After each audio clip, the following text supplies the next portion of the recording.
Are you interested in learning how to make sales through your business while being with your family, doing chores, or simply just reading a book on vacation? I'm going to share with you guys the secret to getting those sales and how we've been able to do this over the last 6 years of having our online art business. So there's a couple reasons why I named this video the way that I did. One, because I know it's going to get people's attention, but two, I feel like this really is a secret that you only understand once you either have a business or you happen to follow someone that is talking about this. But I would say that most online gurus are not talking about this, which is why I feel like it is a secret. And that is building an email list. If you don't know me yet, my name's Andrea. I help my husband, Color by Felix, grow his social media followers to millions of people across multiple different platforms. And we've successfully turned our art business, Color by Felix, into a full-time business for both me and my husband. Now I'm sharing with you guys some of the tips and tricks we've learned along the years to be able to support ourselves as full-time artists and online business owners. Keep watching if you want to learn how to grow your social media and your online business. I've talked about this before, but I feel like a lot of people don't take this seriously. There's one thing that all of these gurus have in common, and that is that they have an email list. The key to getting these sales is knowing how to communicate with your audience and knowing how to sell without really selling. There's a few pointers that we've picked up over the years to successfully getting more sales via emails, and I'm going to share those in this video. Hey guys, I'm going to walk you through 7 different pointers that I usually run through in my head when I'm editing a newsletter. Typically, we send out a newsletter every week. If you could send more than one a week, honestly, I would recommend doing that.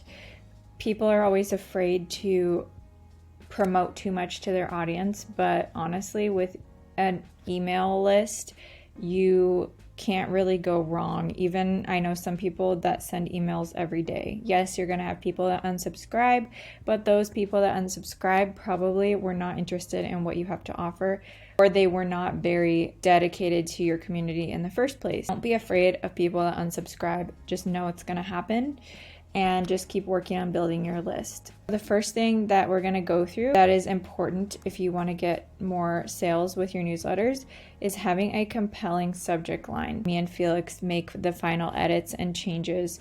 So I'll read it, I'll see if there's things that I can make more catchy, and then me and Felix go through it, and Felix makes any edits that he wants to make before we send it out.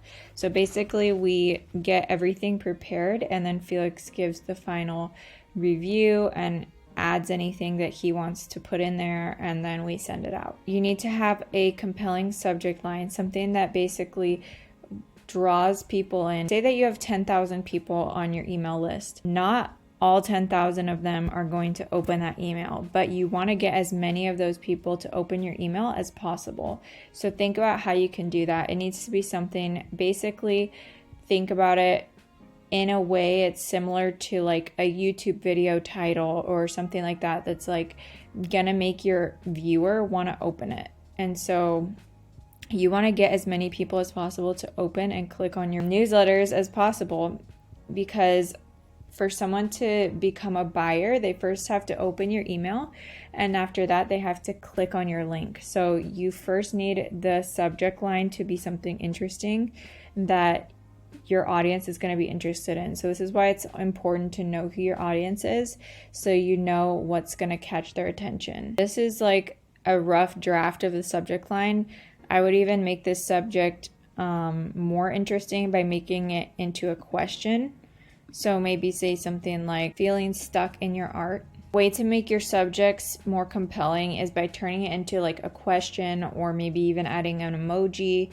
You don't want to do too much, because if you make everything like all caps, or if you put too many things in your subject line, a lot of emails will bounce, and it will go to like people's promotion folder or something like that. So you want it to be as straightforward and basic as possible. Maybe you can add like an emoji or like one thing, but I wouldn't like capitalize everything and add an emoji and do a question, like you have to kind of keep it simple but make it interesting. That's good. How to finish with confidence. Something like that. So there's our subject. It's something interesting that speaks to our audience. And then the preview text kind of just adds on to this with an emoji, which kind of catches people's attention in their inbox. The second tip that I would give you guys is to have the body of your email be very clear and concise, because at the end of the day, people's attention span is getting shorter and shorter. You don't want to have a huge block of text or like a really long story that people have to take 10 minutes out of their day to read. In general, people want to quickly scan through your email, get the point of it, and if they're interested, they're going to click on your link. So it needs to be concise. It needs to be super easy to read. So remember that. That's tip number 2. So let's look at our email. Immediately when I look at this, I like that there's emojis. It helps break up the text, but I'm going to actually put each sentence on its own line. That makes it very clear and easy to read.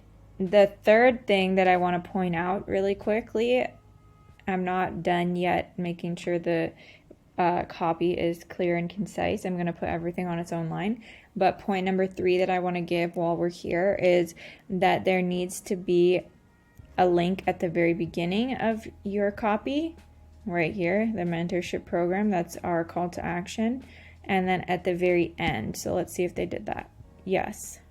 So you want to have multiple call to actions for the same thing at the beginning and at the end, because some people are going to only get to this top part of your email. Some people will keep reading and get to the very bottom, and then they'll be ready to take an action. So you want to have it in both places so people don't have to scroll up and down to see your call to action. So there's our call to action. And I'm going to finish making this nice and clear. So that makes it really easy to read when everything is on its own line. The only thing that I didn't put on its own line are these 3 tips, because they have these emojis next to them. But this makes it so much easier to read when everything's spaced out. And I'm going to space this out too. It makes it a lot easier to just scan through, get the main points, and keep it nice and simple. Another tip I want to give you guys is if you ever have pictures in your emails, always put a link. This one does not have a link, but it should be your same call to action from this. So let's get this link. Another tip I want to quickly point out since we're here, I'm giving way more than 7 tips. Maybe this is going to be like 9. I kind of lost track at this point. But these are just extra because I'm noticing it as I go. Always, when you have a link, have it open in a new window. Because a lot of times what people will do is they'll click on your link in your email, and if it doesn't open in a new tab, it's going to take them from your email to this page. And then maybe they're going to get to that page and then be like, oh, how do I get back to that email? I didn't get finished reading the email. So now they're distracted. They're off and on this link and they lost your email. So always have it open in a new tab so that they can have your email in one tab and they can have the link open in a new tab so that they're not getting pulled away, or if they do get pulled away, that they can come back to your email and it's still in that tab open. So that was another extra tip there. So we're going to copy that link that I just copied and we're going to link it on this photo too, because if someone clicks on this photo, I want it to go to our call to action as well. So these are all just little tips that are going to help you get more sales. And every little bit matters, so it's great to be sure to optimize your emails. Every time you're sending things out, you're getting in front of your audience, and you want to make sure that they are as optimized as possible.